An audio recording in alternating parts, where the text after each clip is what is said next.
Hi everyone, welcome back to the channel. I hope you are doing really well. It's been a while since I posted my last video, and that is because I actually moved out of London and I started working in a new secondary school in a new role. And obviously that took all of my time and focus and was my complete priority.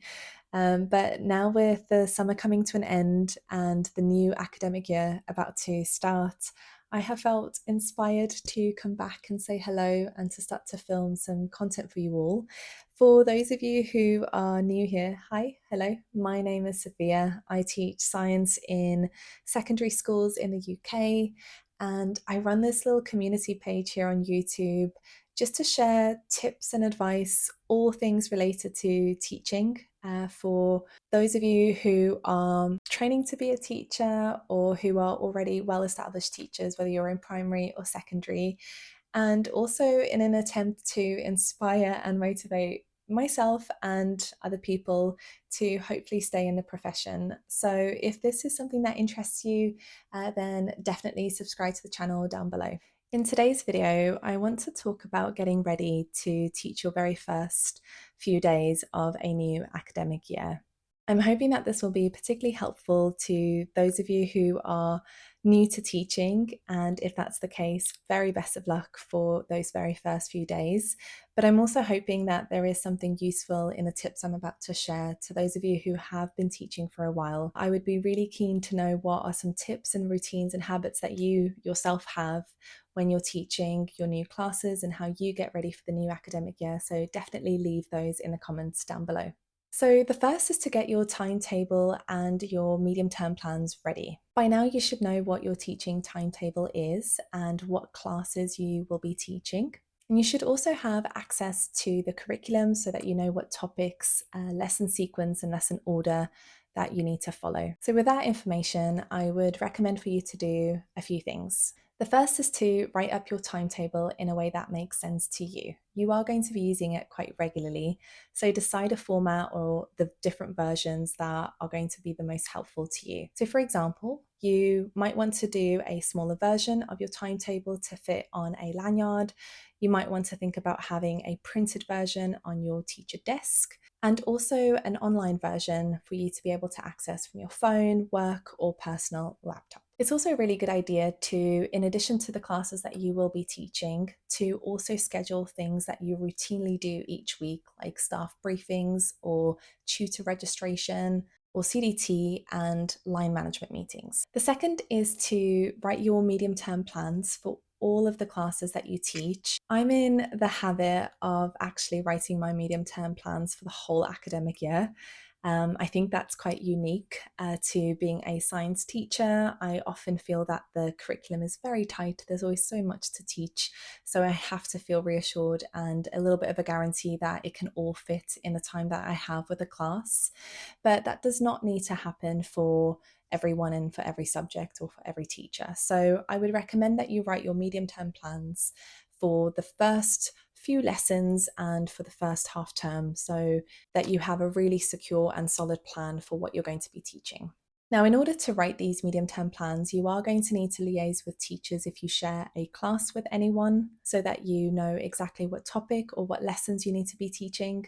Hopefully that information has been shared with you before you have started the summer, but if not, definitely email a few people to ask, and if no one gets back to you, then I would recommend that you make a decision for what you want to teach at least for the first week or two, so that then when you're actually in school with those people, you can confirm and then you can finish writing your medium-term plans. If you are in a position where you need to decide what homework needs to be done, I would also pencil into those medium-term plans what that homework is going to be, what day you're going to set it, what day you're going to check it as well.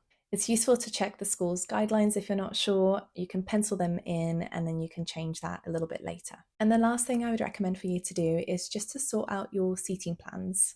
I have a whole video about writing seating plans, so I will link that up in the cards above. So definitely give that a watch if you want a little bit of guidance. I think seating plans can often be overlooked, and a lot of people think that they're going to do that on the first day, but often schools have an inset day and it's jam-packed. And so the last thing you want to be doing at the end of that inset day is to be writing your seating plans in a hurry and therefore risk not getting them right. So I definitely recommend spending about an hour looking through all of your classes and information about your students and writing those seating plans to the very best of your ability and knowledge to this point. A couple of things I recommend to do with your seating plans is to firstly print them so that you have a version that you can actually hold when you are at the door greeting your students for the first time, and that you can then redirect them to where they need to go, but also to confirm when you are taking a register. And the second is to have an online version, whether that is embedded within your teaching PowerPoint or whether that is something that you just put up on the board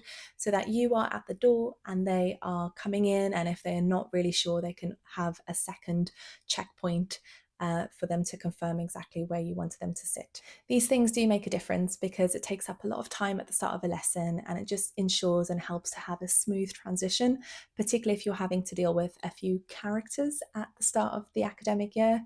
It's just something that's really helpful and saves a bit of time.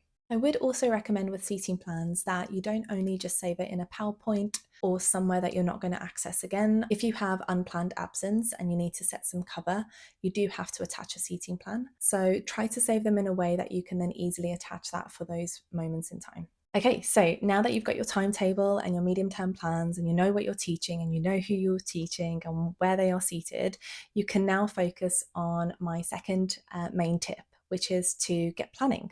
Now, it may be really tempting to plan a whole topic, which essentially just means a number of lessons in a specific sequence. But I would avoid doing that, particularly if you've not met your classes and you're not really sure how to pitch your lessons.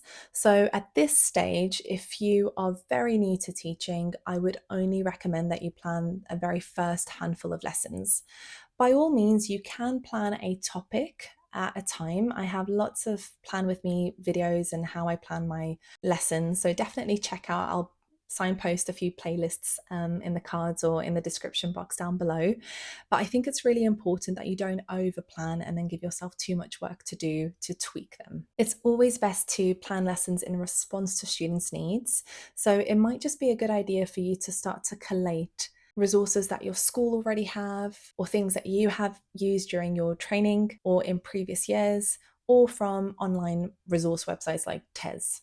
So with planning, the first thing I would do is to just create a system. You're going to be delivering lessons every single day, and it is definitely worth having some type of organization system in place. So for example, you might want to use OneDrive and have different folders where you can save different topic folders and lessons within those topics, or you might want to have folders that are the title of your class code, and then in that you can have it by half term and by week.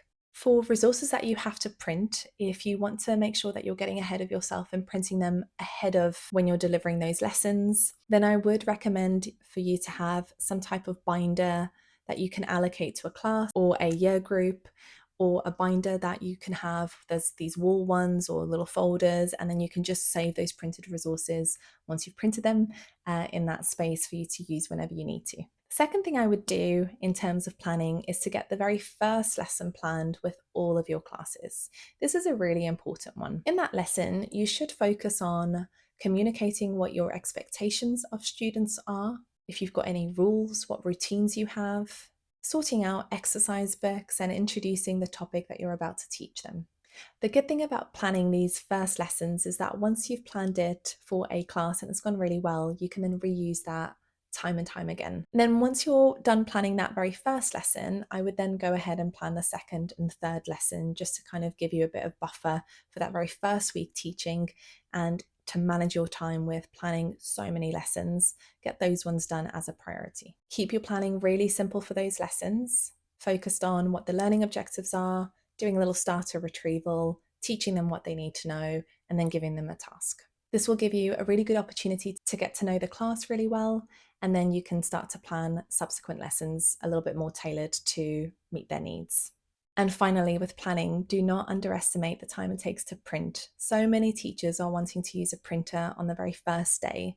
So if you do have the opportunity to head into school and to get a bit of printing done before the inset day or the very first teaching day, then do so. Otherwise, try to find a pocket of time where the copy room or wherever the printer is that you use is not going to be particularly busy, and try to make sure that there is sufficient paper for you to use. Okay, now that you have got your timetable organized, your medium-term plans, your seating plans, you're all planned for those very first lessons, the third thing I would say as a priority is for you to sort out your classroom. Hopefully you have been given a classroom at this point and you know exactly where you're going to be teaching. So just go in, sort things out a little bit, organize your cupboard, your desk space, and make sure everything is working. There might be some old displays, so you can take the time to update them or just take stuff off the wall so it doesn't look busy or cluttered or tired. And feel free to personalize your classroom with some systems that you want to use and implement. Now, caution, before you go ahead and spend money on all sorts of things that you want to have in your classroom, just wait. You don't know what you're going to need and how you're going to be using things. So I would suggest that you carry out the first half term, figure out what it is that you'd like to have in your classroom and for what need and purpose, and then go ahead and think about speaking to your head of department or someone in senior leadership team so that they can finance that for you. If you would like me to share what my classroom essentials are, then give this video a thumbs up. Okay, now for those of you who do not have a classroom, I have not forgotten about you. Here is what I would suggest. Check your timetable and see what rooms you're teaching in. Go and check them out and see if anything needs tweaking or if everything is working, particularly IT wise. Liaise with the teachers who often teach in that classroom and see if there's a cupboard or a shelf or a drawer that you could have. And then get a box or a trolley that you could carry around with you that has all of your stationery and the things that you need, like your board pens or a clicker or your laptop even, that you can take with you from room to room. Okay, so now that we have your classroom all sorted and you're feeling really ready and organized for the new academic year, my fourth main tip is for you to plan your personal life. I know this is a strange one, but burnout is a real contender for why people end up leaving the profession. Teaching, as much holiday as we get, is a full-on job. And it can be so easy for you to commit yourself 1,000% to the job and always feel like the job's not quite done and there's more to do. So by planning your personal life, you will have things that you are looking forward to. You will have a reason to make sure that you actually finish that job and that's it. You're not going to improve it anymore. You're not going to find more things to do or other things to say yes to. It's all about having a mindful work-life balance. So here are some questions I would recommend that you have a little bit of a think about before you start the new academic year. What time will you aim to be at school in the morning, and what time will you aim to finish? Will this vary in the week? Will you work at home or out of school? And if so, what for and when? How are you going to stay hydrated and fueled at school? Are there any particular crunch points during the half term? So things like parents' evening, open evening, marking deadlines. How are you commuting to work? How long will it take you? Is it different in the morning and after school? What will you do during this commute? How will you unwind and recharge? What hobbies will you dedicate time to developing? When will you do this? How will you exercise or move your body?